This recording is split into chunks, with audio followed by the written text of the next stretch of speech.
Hello again, everyone. Welcome back to Pete's Model Car Customs. And after the video briefly looking at the vintage kits I bought the other week, I thought I'd do a bit more in depth on this early version of the Ford Bronco. It's a 1981 release of the kit. Called Saddle Tramp, released by MPC. I've looked at versions of the more modern release, and they do seem to be basically the same kit. There are differences in the front grills, and also I believe in the tyres. And looking at this box art, you'd expect it to have chrome wheels. The wheels that were in this kit are the correct type. They are red styrene, but they don't look as though they were chromed at all. There's no sort of ceramic residue or whatever the base coat is. What's that stuff called? Trevor will know the answer to that. And also, there's not a great many parts. I bought this kit second hand, and it did have a lot of loose parts. So I thought I'd better go through and check them and see what's there and what's not. It does seem as though I've got 99.9% of them, although I don't have the parts for that roll cage. And I don't think there are the lenses for the. I think there's one lens, one square lens. I think I've got a shortage of square lenses, but I'll do something to work around that. But anyway, because it was a sort of basic kit, and I ended up watching a couple of videos building it, I sort of was just toying with what was what, and ended up clamping things together. And with working on the I Gone Wild model, I was doing a quick bit of spraying, so it got a bit of a quick build approach to looking at a few parts. These suspension parts here are really quite nice. Now I'm going to do something about the springs, I think. The tie rod over there, I'll bring that up. That is nicely detailed, but it was, if I can hold that with that hand, hang on. That is nicely detailed, but was rather covered in flash.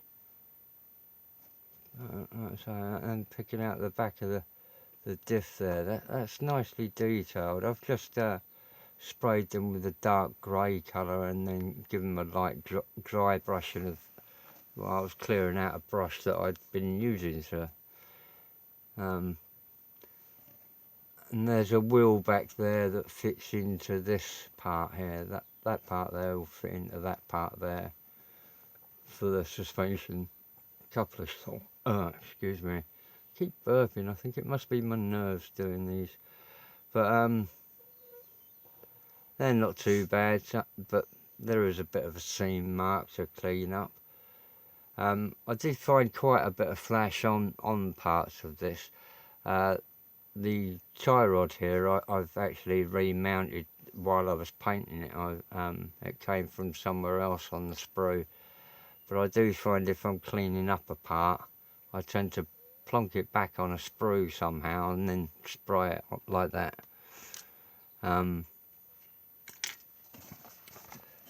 There was a missing part that was quite inconvenient, and that's the rear prop shaft. But I've got the front one, and I've been cleaning up the U-joys on that. I'll do that again.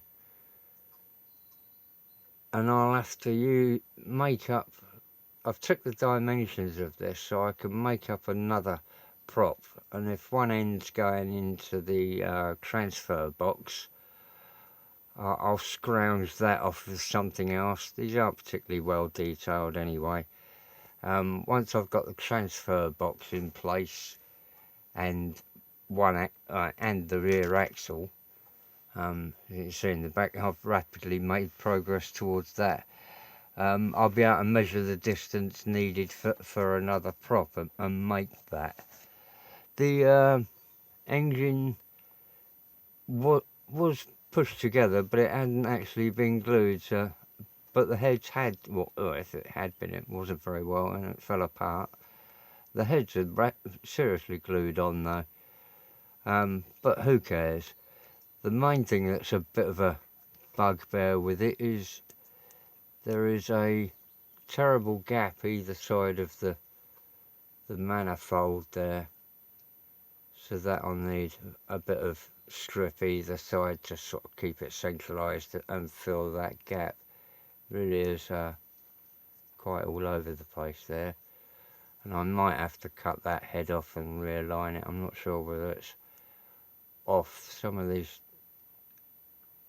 I'll see how it centres anyway, with a couple of bits of strip either side. I'll bring that up. Will that focus any more on that?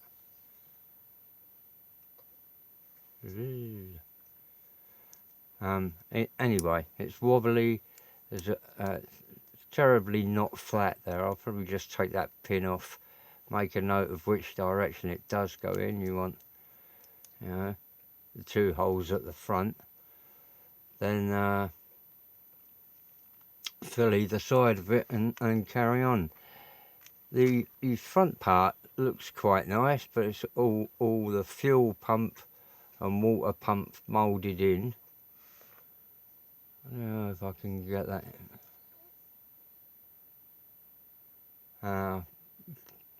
Pick that out in colour coat and give it a black wash or dark blue wash. I tend to go for over a blue engine, but I'll start with black anyway to get rid of the red. What a roundabout paint job.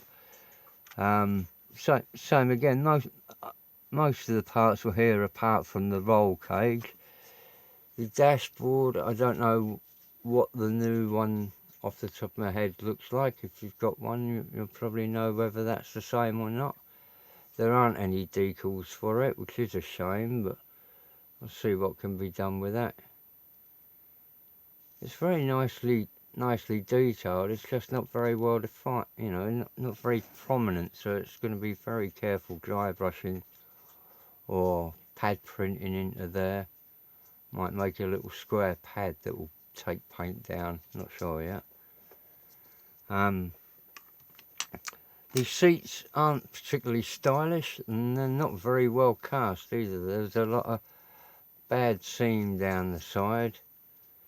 I'll need a bit of clean up. These parts here either side are for armrests, which were included, which is a novelty, isn't it? But there again, you know, pretty bad ejector marks on whichever side of them that is. But a little sand down will get rid of them. There's some nice mirror parts that I thought were good. Gear shifter, rear mirror. But these big truck side mirrors are nice.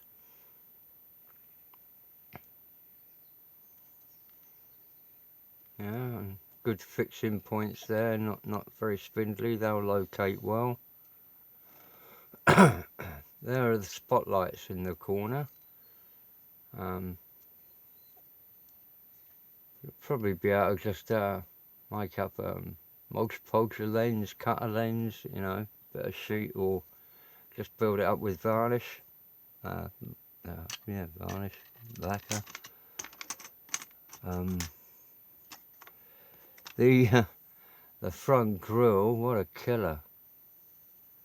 No headlamps, which is a shame. You know, they're a sort of odd mesh pattern.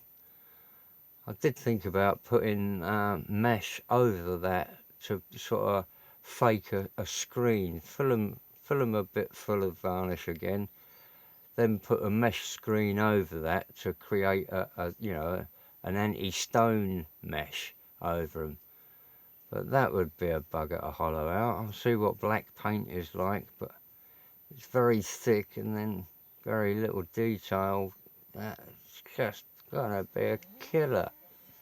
Might have to give in with that one and paint it. I'm not gonna crucify myself over it, because it does have quite a nice bull bar that will sit in front of it as well. So, you know, once you've got that blacked out, could put mesh screening in that, which would help hide the fact that that would be painted and not real. Probably do the same for the headlamps, wouldn't it? Mesh the bull bar out. Dunno. The wheels cleaned up quite nicely. I drilled out all the holes, which I'll keep my hands on this because the suspension's loose. Drilled out all the holes on all of them, which took a little while, and then used an acrylic paint on a old propelling pencil rubber eraser, and pad printed my tyres, sanded them down, of course, to get that, and a sort of dark aluminium finish to the wheel.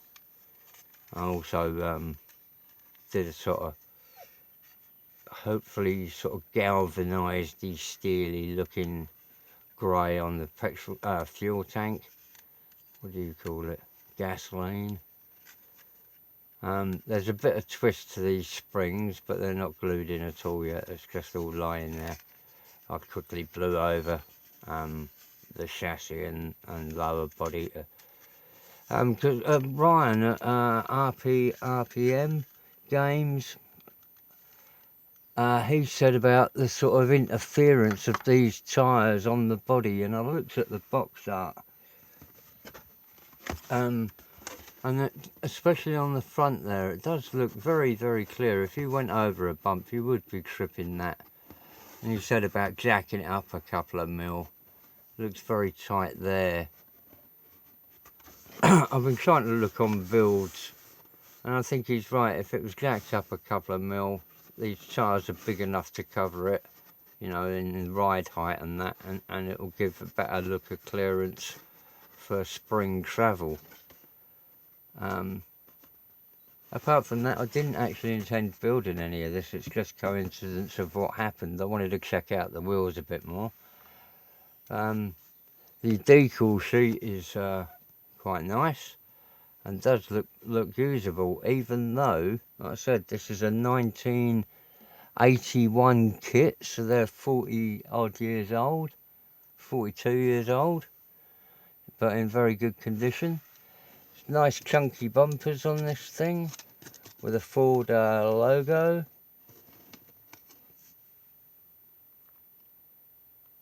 On the number plate doodad.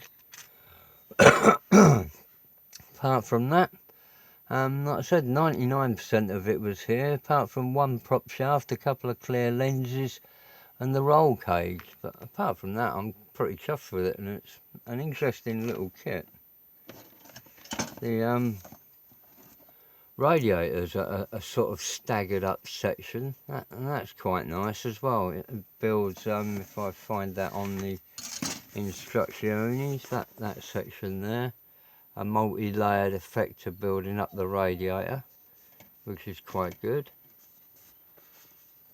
Mate, interesting little model. Anyway, best wishes from jolly old England. Bye.